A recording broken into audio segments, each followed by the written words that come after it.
Now, some people might suggest that Meghan Markle actually did miss the opportunity of returning back here to the United Kingdom, mainly for the coronation on May the 6th earlier this year.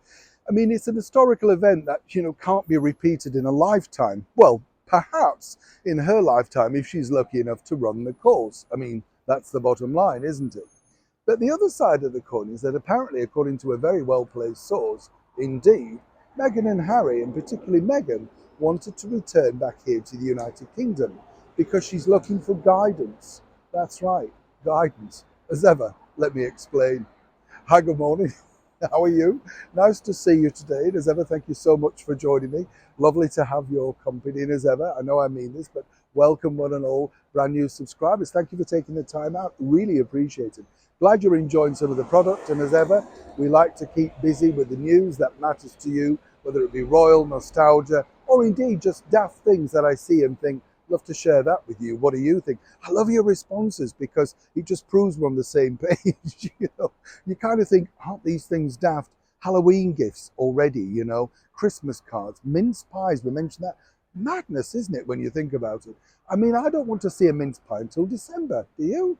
That's the tradition over here anyway in the United Kingdom. Back as ever though to your breaking roll story of the day. This story, as I say, is a fascinating story because Meghan could have returned back to the United Kingdom in great fanfare. I was stunned when she decided to stay home and look after the children, of course, for the coronation. Didn't really have the same problem when she left them for the duration, of course, for the Invictus Games out in Germany. No, too busy playing marching band and all of that sort of stuff. That was focusing on her. The coronation wouldn't focus on Meghan. It would focus, of course, on the King and Queen, King Charles and Queen Camilla.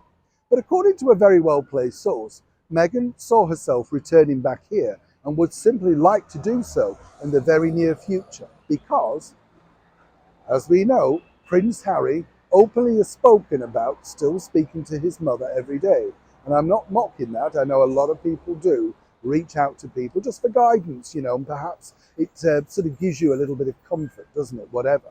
But Meghan, you see, wants to return to visit the statue that was unveiled alongside the Prince of Wales, Prince William, and of course his younger brother, Prince Harry, about 2 years ago now. Apparently she'd like to look at the statue on a personal level with some private me time to ask for some guidance. Now, this isn't the first time, apparently, she's asked for guidance from the late and beautiful Princess Diana. If you recall, she spoke about that, and Harry did, in his book, basically saying when they went to visit her grave, that she just literally had a few moments alone and asked for, whatever, guidance, how to manage Harry, make sure her marriage is successful. Now, what's the betting? And I say this in the kindest of ways, and as ever, we have to say allegedly, that somehow, somewhere, this might pop up on some kind of docuseries or indeed picture. Away right now, there's no definitive time about when they're going to come back, but this is something that Meghan apparently wants to do in earnest. I'll leave it there. Neil Sean in the very heart of London.